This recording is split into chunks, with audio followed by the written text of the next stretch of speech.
Yo, it's Freedom with Freedom Chasers, and today we're going to be talking about how Hermes laid the foundation for target audience selection. But before we get into the topic, I have a question that I want to raise to you, but I don't want you to answer the question now because it's going to come up later on in the video, right? Here's the question. Who the fuck is buying Birkin bags, right? Think about it. Don't answer now. Just think about it. It's going to make sense later, I promise. All right, so just to let y'all know, we're not going to be talking about elementary shit like the 5 stages of awareness and problem aware and solution aware and all that shit. You should know that already by clicking on this video. And if you don't, go hop your ass on ChatGPT, go on Claude, go watch an IG reel, figure that shit out. I might make a video on it in the future, but we're going to be talking about something much more important, right? What we're going to be talking about is something that I've analyzed that a big mistake that I've analyzed that people do when starting either their personal brand or their first business, right? And what they do is they say that they want to target everyone. They say they want to target everyone. When in all actuality, this is the worst thing that you can do. The worst thing you can do is say that you want to target everybody, right? Because to target everyone is to reach no one in all actuality. It's too difficult. There's too many needs that a broad audience has for you to cover.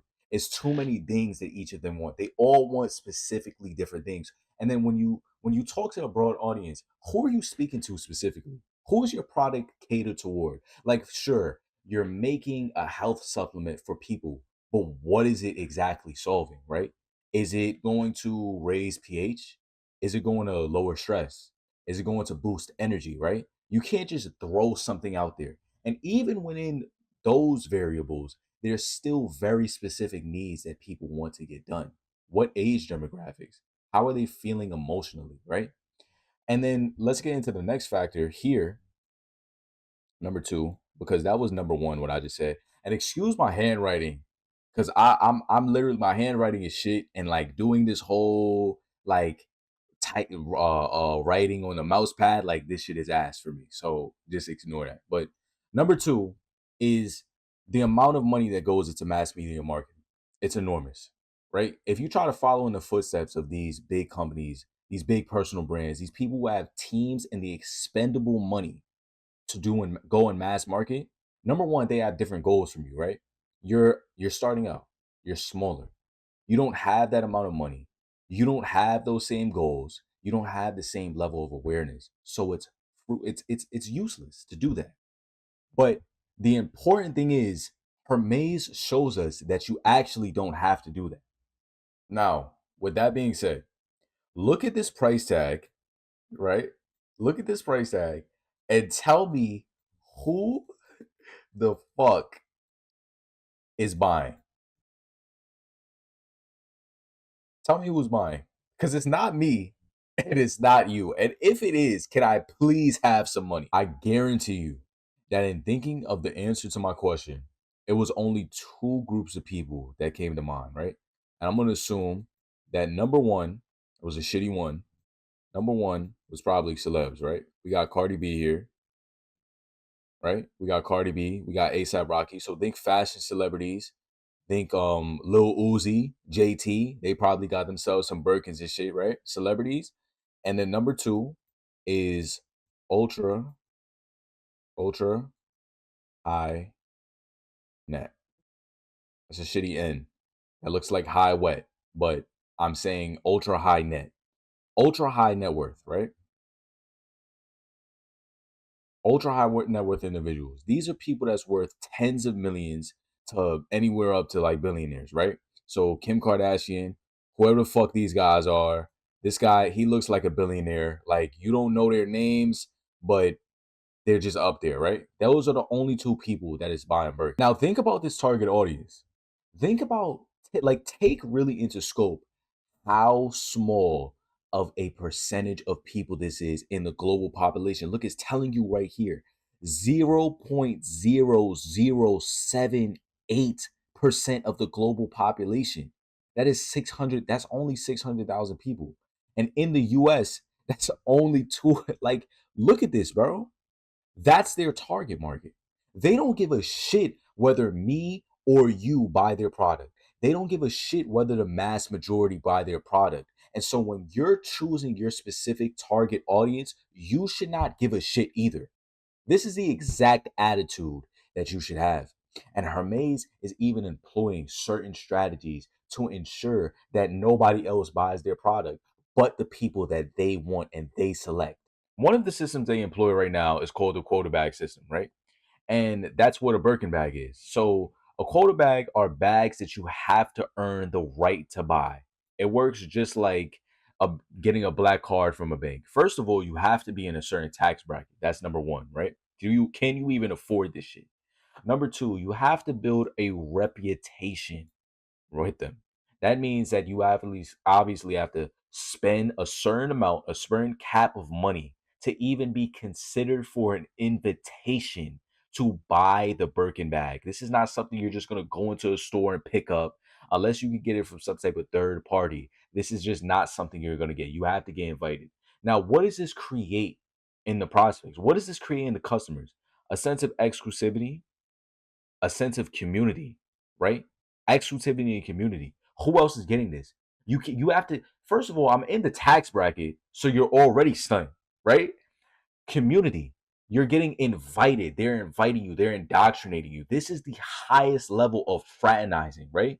This is round table type shit. And then prestige. When you think of a Birkin bag, like I said, it's celebrities and it's ultra high net worth. So, what better way to show off your prestige? What better way to feel like you are finally accomplished, like you have reached the pinnacle of wealth, than to get around all your girlfriends and say, "Hey, look at my new Birkin," right? That's 500,000 dollars. Like, this is what they, and we can get into central root process, and we can get into all the different psychological factors this shit can have, but it's really this. It's really just this simple, and they've got everybody on their hamster wheel. Oh, but freedom, freedom. I'm not a multi-billion-dollar company. How can I pull this off? If you would stop your whining, you would understand that number one, that is your mindset holding you back. You don't know how to think, and it's okay because I'm here to show you. Number two, I don't give a shit if it is a multi-billion-dollar company, a $1 trillion company, SpaceX, Amazon, it does not matter. And I don't mean to contradict myself here. I really hope you understand what I'm about to say. It is not about looking at a company that's big, right?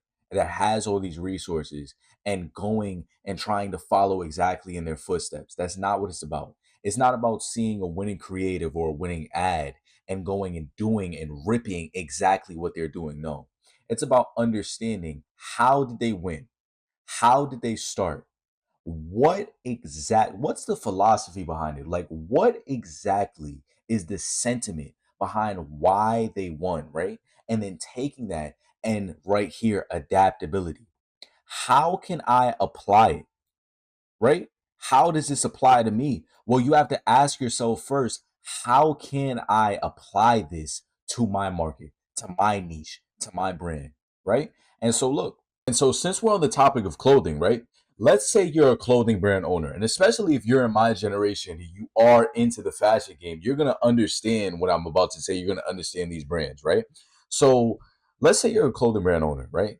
And you see Hermes, you want to create a prestigious experience, right? You want to create this prestigious experience. You want to create a sense of community and a sense of allure. However, you also want to be exclusive, right? Because that's what most of these brands are. How do you create exclusivity?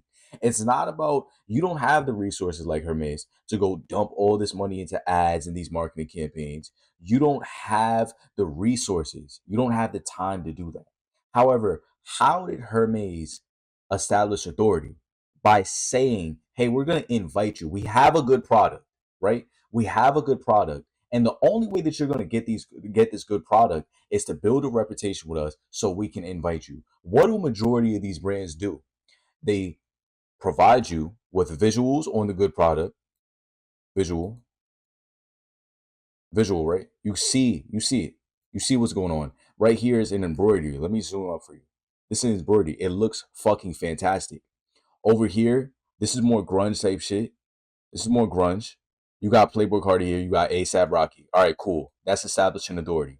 I don't really know what to call this, but this looks pretty cool. I could see somebody who likes this. All right, cool. So, but when you join majority of these websites, right? When you join a majority of their websites, you go and click their link. The first thing that you see is not necessarily, and especially in the beginning stages of these types of brands on Instagram, they show you the project.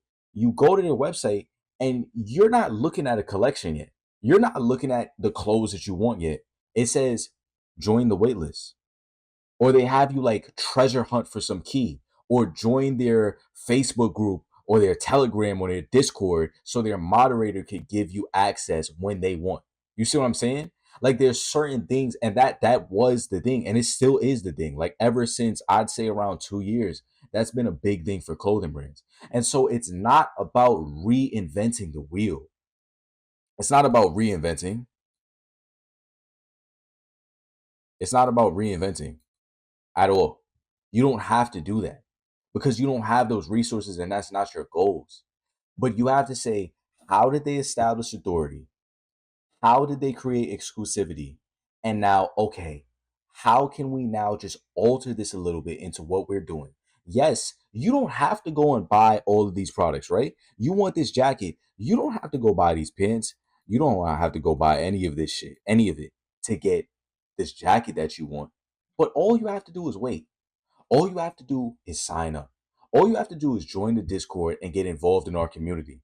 Or maybe know somebody that knows somebody, right? Because, like, especially with Indigo, not Indigo, Sped, Archive, Sped, especially with Archive, right? They have a Facebook. They're based in Japan. They have a Facebook group, like, in Japan. It's only 500 people. You have to know somebody to get in. It's invite only. You see what I'm saying? That's the way that you establish authority. So, like I said over here, until we get into the next segment, it's a mindset shift. It's about adaptation. Like, don't just get so set in stone what somebody's doing to the point where you lose yourself, right? Now, this is the last segment of the video, and this is where we are going to be connecting Hermes to the three foundational pillars. We're going to be connecting it once again to prove my point that this shit works for even the biggest brands, right? So we're Hermes now, right? We're the board of directors, we're the shareholders. Is our product good? Is your product good, Hermes? Is your product good? Yes. Yes, our product is good. Why is our product good? Because it is high fashion. We put great care. It's luxury, right? It is handcrafted. I don't know the exact specifics and like the fashionable terms of what you would call Hermes, but I'm sure that they are hitting the mark on all of the shit that they're doing in terms of cuts and like all of that shit. Cool, bro. Nice. Great. Delicious. Now, when it comes to is your market proven? Absolutely. Yes. What is our market? Clothes. Not only clothes, high fashion, high end luxury items. That is our market. But see, we have a target audience right here, and that is these motherfuckers. 208, 560,000 individuals that are right there in the palm of our hands. And I don't know if you ever notice, once again, like if you really look at fashion, Hermes is like, it's not like Gucci and Dior. Like, yeah, you have the Birkin bags, which is their like most prominent and talked about popularized item. But like when you talk about the general audience and the eyes, like Hermes is really ducked off. They really do target these people. They're really ducked off, and they have their own closed community, as like I said. They're targeting these people, right? This is their audience. This is their market. Is their market proven? Yes, it's high fashion, it's luxury clothes. Hermes has been founded over 100 years ago. They're literally one of the original high house fashion families, all that shit. All right, cool. Now, we have the specific angle. Secure your angle. What is our angle? We are Hermes. What is our angle? It is craftsmanship. And like, yes, every all these brands, all these big houses, sure, it's craftsmanship.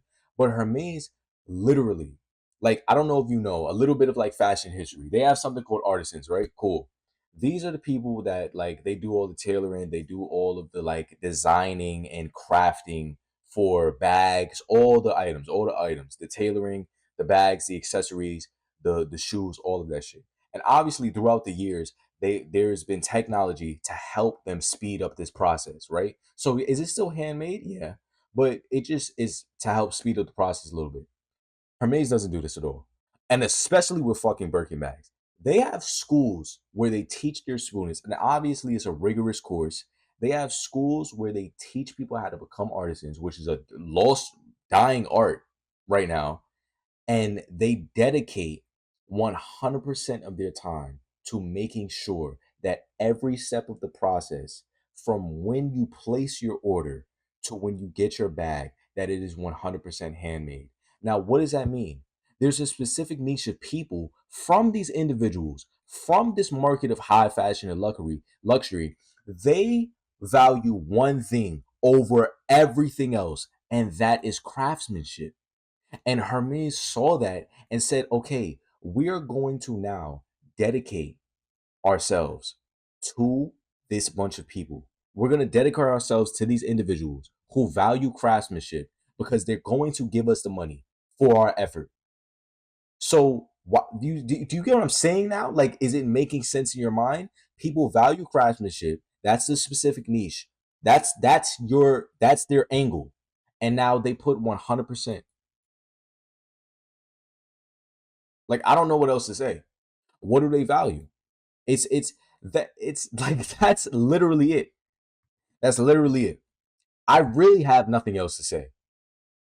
I really have nothing else to say. The target audience is the market proven. Yes, we're in clothing, high fashion. What do people value? They value craftsmanship. What is Hermes providing? 100% handcrafted luxury items. The amount of time and work that we put into it. There's not a single factor of the item that is not being handmade by us, that is not being researched. A blood, sweat, and tears is being put into this. They are providing them with value. The people who value craftsmanship, they are catering towards them. So if you didn't get it by now, that's what it's about. It is about finding a specific angle, finding a specific people, and catering towards them, resonating with them. And they will provide you with the money and the result, and you will see the profits that you want. But you're not going to get, I don't want to put myself on a high horse. I don't want to big myself up and glaze and do all this crazy shit. But these are the pillars. I don't know what else to say. I'm not gonna act like I made this up by myself. I'm not gonna act like I made this up by myself. But this is it.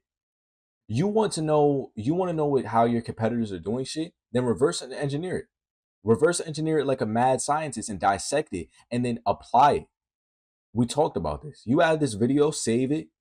I hope that you got some type of value out of it. I kind of rambled throughout this shit. I'm extremely tired, but this is it, man.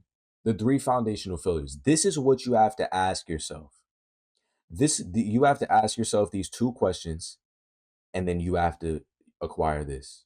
You have to secure your angle. And I borderline guarantee, like, like, I don't see how you could fail. I just don't. I don't see how you could fail. So that's it. And the last thing that I would like to say before we leave, before I cut this shit off, um the the relationship, the relationship between an idea and its execution is the marketing. That's it. Um Remember this. This is 100% true. Along with these three foundational pillars, I really wanted to say this, but like I said, I'm tired. I was forgetting. I was doing a lot of cuts between the video. The relationship between an idea and its execution is the marketing. This is what it's about. This is only one step of the process. Is it a huge step? Of course. But like, this is what it's about. And I have nothing else to say. And I don't want to keep saying the same shit. And you're probably tired of my voice by now. So goodbye.